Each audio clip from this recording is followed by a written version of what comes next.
Alright, today we have this 57 T-Bird. It was on the schedule to do some power steering repairs, but customer couldn't get it started. He's been concerned that the battery goes dead overnight. Got the jumper box hooked up to it. Now it's cranking but won't start. There's no fuel to the carburetor, so Caden's dumping some fuel in it and we'll diagnose it a little further. Alright, get some more gas in the float bowl so we can run it and see if there's any vacuum at the fuel pump. Got the vacuum gauge right here hooked up to the inlet side. Okay. When you get it started, Caden, kick it up at least 600 or 700 RPM because it's barely idling at like 400. So go ahead and.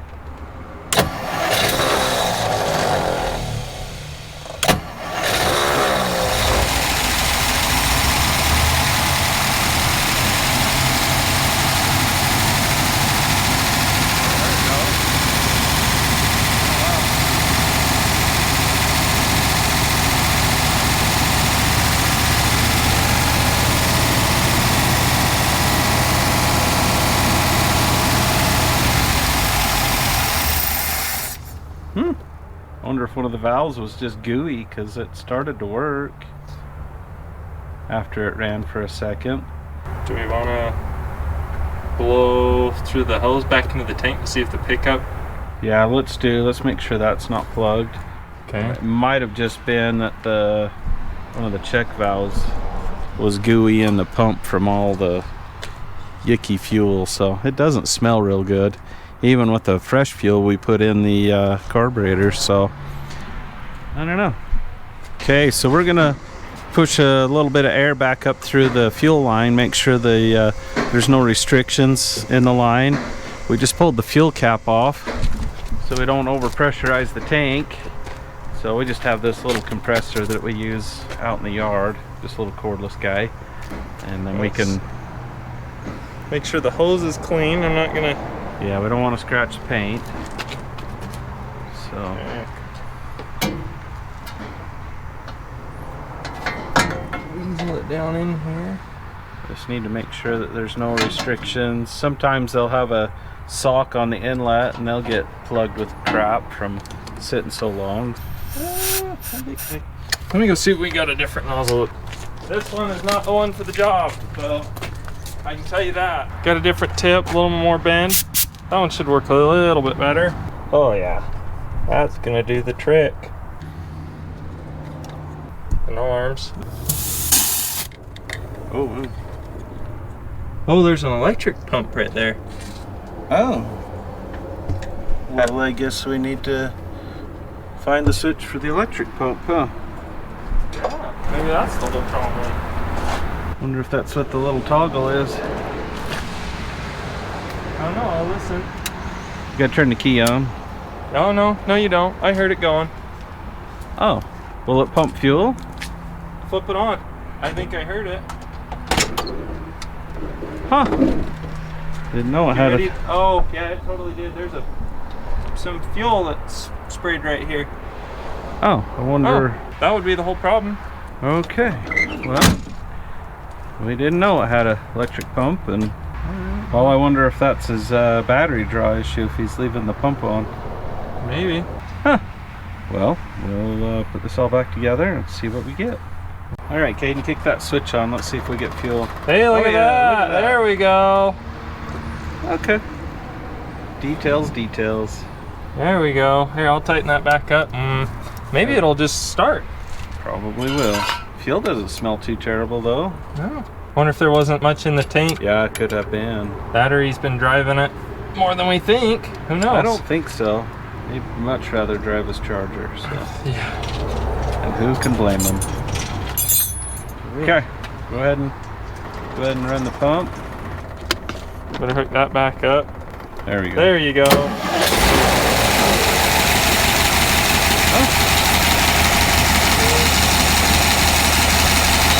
Well, that filter's definitely full now.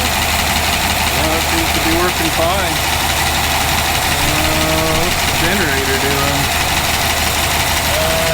Well, it was 14, 15. It's kind of trying. It can go up to 200 RPM. 14, 11, 14.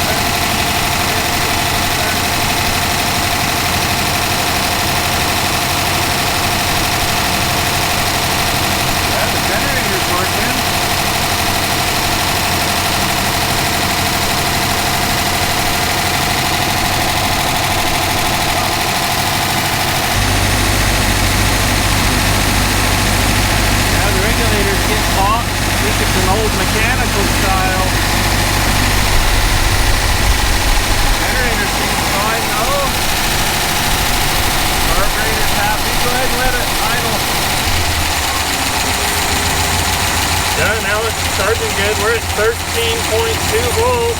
Yeah, it's stable. Yeah, that's all working good. So I wonder why the batteries are going bad. Go ahead and shut it off. Shut the fuel pump off. What does the battery voltage read? 12.5. Huh, see if it'll start. See if it has anything in it. No. You look good in that. I think you're taller than the windshield. Yeah, well this has the top on it. I put my head on the top.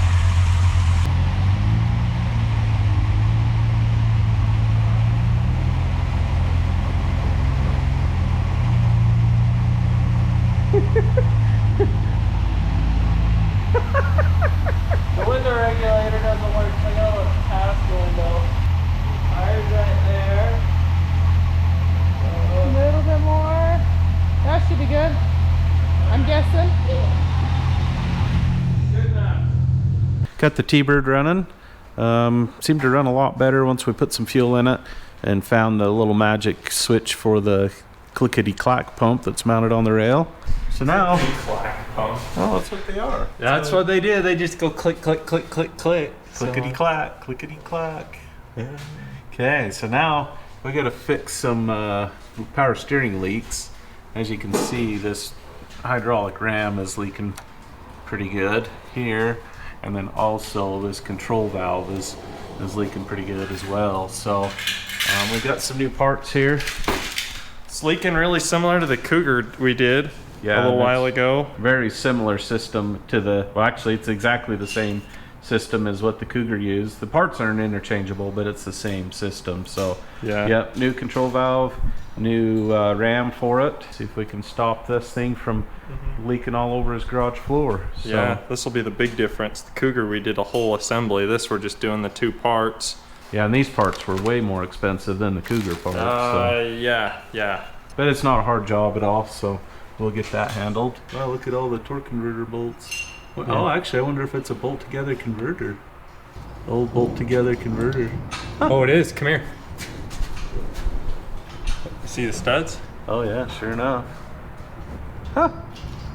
Yeah, nice. Back in the old days, you could adjust the stall on your converter.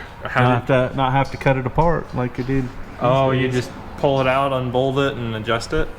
Yeah, you can take a hammer to it or adjust clearances and stuff to adjust the characteristics of the converter.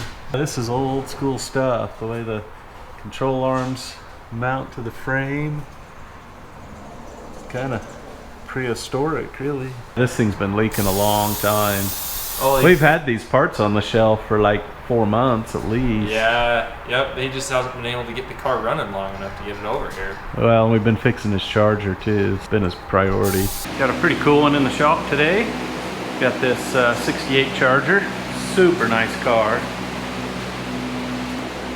383 and a 4-speed. Air conditioning. Paint's really nice on it. Interior's quite nice as well. His concern is the engine's getting hot and it's got a bad vibration. The engine's not actually getting hot after the test drive. It's staying about 180, 185. But I think what he's hearing is it's pushing a little bit of coolant out on the ground. It doesn't have an overflow bottle or anything. These never did. So I think it just has a bad radiator cap. Oop. Cap looks like it's that thing is older than dirt. Coolant looks gooey. I'll put a new cap on it, go drive it, see what it does. He may also be overfilling it a little bit. When these don't have an overflow bottle on them, you got to run them down a little ways so there's room for expansion. So, and then on the test drive, I noticed the vibration just feels like it has a bad motor mount. It has a new driveline in it, just came from the driveline shop. So I think what he's hearing is just the transmission rubbing against either the body or the cross member. We have a new mount here for it. I think that should take care of that. And then the last concern he has is this bracket is broken. So Ken's gonna pull that bracket off real quick. And I'm gonna TIG that up and maybe add just a little bit of extra material to it so we can hopefully keep it to where it doesn't break. Ken, will you work from this side, please? so we don't risk dropping something on a fender. That's a big fender and we don't want to have any damage, so. Okay. Yeah, not anything real big. All right, got the car up in the air. You can see somebody has already been in here. There's a couple of washers jammed up in there. See the washers up in there trying to raise this up. I would assume to get the driveline angle right. The mount, the metal part of the mount is pushed down and rubbing on the cross member. So we got to pull this cross member out, looks like, to get the mount out anyway. So when we get that out, I'll show you. That should take care of his noise. I don't see anything else up in here that's rubbing. It's just got to be the top plate of the mount rubbing on the cross members. Okay, Kean got the cross member out. We had to drop the exhaust down to get enough room to weasel that little bugger out of there. But and even then, I still had to hold my tongue just right. yeah, it's kind of tight the way they got this exhaust ran. So it was just as I suspected. You could see right there those two marks. That's where the mount was rubbing on the cross member. So then you can see the corresponding mark on the mount itself. And then put that by the new mount and see how much. There's the height difference. That's probably the 3 washers. Hey, the 3 washers they added was the exact height we need. Yep. Well, we'll get that stuck in, put that back together, go drive it again. So, all right, got that new mount in. So you can see there's pretty good clearance up in there. Almost stick your finger up in between the trans mount. Tons more room than it ever had. So that should take care of the vibration. Everything looks pretty good under here. Get it down and put that alternator bracket back on. I got it all ground. I'll take the TIG and TIG that back together, and then I'll add just a little bit of material onto the bottom of this because it's just so thin that there's just not much there. Reinforce it a little and hopefully I'll never have any problems with it again. Bracket back in, alternator belts adjusted. Can't really even tell I did anything. It's the way we like it, just have it all disappear in there. So it's time to go drive it. See how everything's gonna act.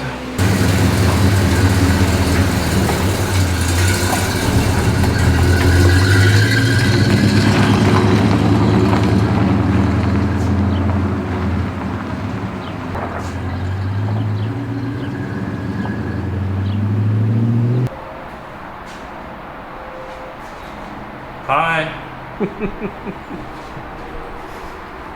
Go to work, would you? You took the words right out of my mouth. I am working. I'm holding this here camera off the ground. He is. My current geriatric state, what do you... That's all I'm good for, so... I mean, you are about to be a grandpa, so... Yeah, I've looked like one for years, so why not? Yeah, that's true. Need some light under here. Oh yeah, I forgot hold on, I don't like He had a light. Let's use the good light. Well, I thought it was dead. No, I just charged it while I was eating lunch. Oh, okay. I'm back from lunch now. Really? Part-time, remember? Oh yeah, that's right. Hey, I'm full-time Monday through Thursday and sometimes Friday. It's the weekend that I'm part-time over here. How's it going? I don't know, I can't tell you, Caden's too loud. Yeah, dude, you're still making noise. Stop for a minute. You know, give me just a second. Okay, I'm done. We got earmuffs Hey, over Jess. here. and Kean's part-time wife's over here. Part-time had lunch and his wife came to have lunch with him. You just call me earmuffs? Yeah. Oh, earmuffs! I didn't hear that. Yeah, because you always need earmuffs when he's in the shop. Yep. Because if he ain't using the tool, he's at least sees it on the cart and has to grab it, pull the trigger. When earmuffs when he's in the shop, geez, he used to wear earmuffs when he slept in the same room with him. That's why we're calling him earmuffs, because you need earmuffs around him. It's just changed what time. Okay, what are we talking about here? Updating. Oh, I don't know. Oh, I'm putting the last line on right now. Oh, good. Yeah, I got the pressure line right there, that fitting, I gotta tighten it. I gotta tighten this and put a cotter pin, and you'll just keep pushing me out of the way. And then put a couple zip ties over these hoses, zip tie them up, and I think that's it. Looks like you got her all done. Yep, it's all done. It's new control valves in, everything's tightened up, pinned, got the hoses clamped. Just double check that I got all the fittings tight, the ram's in, cotter pin, everything's cotter pinned and tight. I'll need to do something with those hoses. I don't like how that can get over into the spring. Yeah, that's not good. So I'll probably have to play with that from up top. But beyond that, I just gotta drop it down, fill it full of oil, and yeah, steer it back and forth. Yeah, you're even doing the hand signals for me. Well, I want you to show me really quick that you can Oh, push you it. want me to show you? Like this? Yeah, that it moves safely and freely. Jeez. I just thought you were doing the wave with your hand. You gotta show that the work worked out. Well, there you go. That'd have been good. God. If nothing else, I'm solid entertainment around here. That's for sure. You guys, she sure is pretty. I would call this lipstick color. It reminds me of Weekend Rose. Well, it's definitely rose. Hey, what's that colostomy? Bad looking thing, the like, what is that? Here. Read it. You tell me. Oh, you're kidding me. Windshield, washer, reservoir. I mean, it's brilliant and crazy at the same time. Where do you put a bottle? The nice thing about the bag, it just kind of lays there in its own little spot, out of the way. And it's handy for long trips too.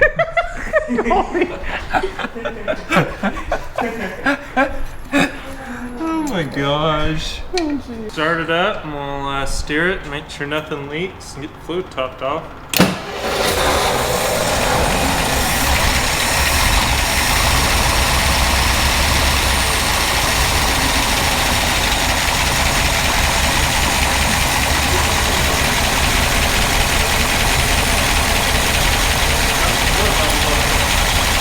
It's a little low, but it's still got some in it. Hey, I've already cleared it off the wall.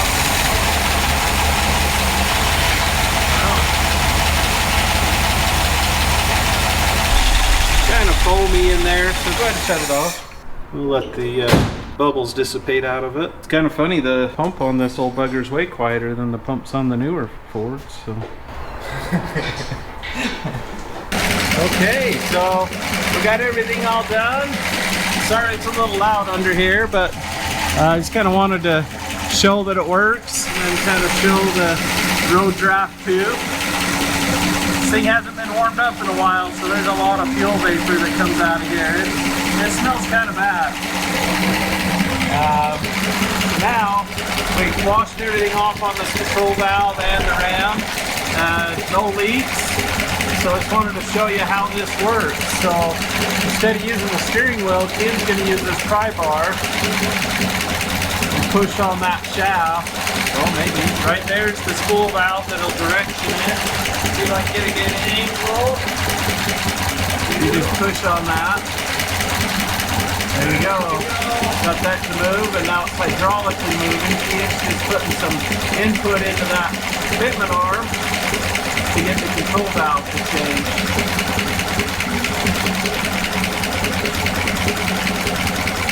Yeah. Now that I know where to push, I just threaded it and on it and go. Yeah, but to try it with this power steering system having hydraulic pressure in it, it's really hard to steer. So, yeah, like this.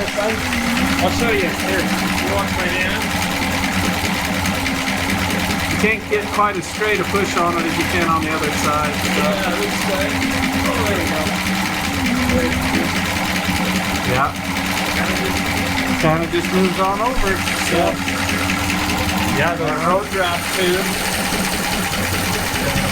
So this road draft tube, the way it works is as you're going down the road, air goes past this angled cut and creates a small vacuum in this tube to pull those vapors out of the engine. So It's kind of the same principle as taking some air and blowing it across your straw. Yep, just get that low pressure across there.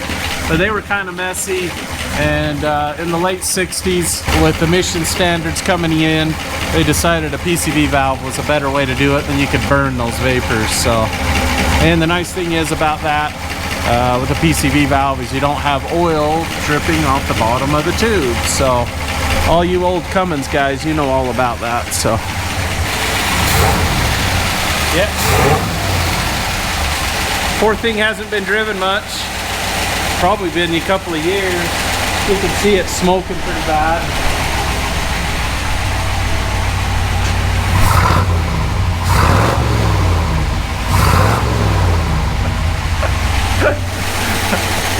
Yep, James Bond smoking bad. Mosquito abatement smoking bad. But I think it just needs some miles put on it, clean up the rings, get those to seal again. Probably needs an oil change, as saturated as the oil is with fuel, as you saw coming out of that road draft tube. Just adjusted the carburetor. The idle mixture was super rich. But power steering's good. Runs and starts good now. We've got some fresh fuel in it. Doesn't steep near as bad. I think we just need to clamp the battery terminals down and go drive it. Okay, we got this one all wrapped up. It runs good, stops good. The power steering works good, no more leaks on that. So I think the customer will be pretty happy. So that's it for this one. Remember, never accept criticism from somebody you would never ask advice from. Thanks for watching.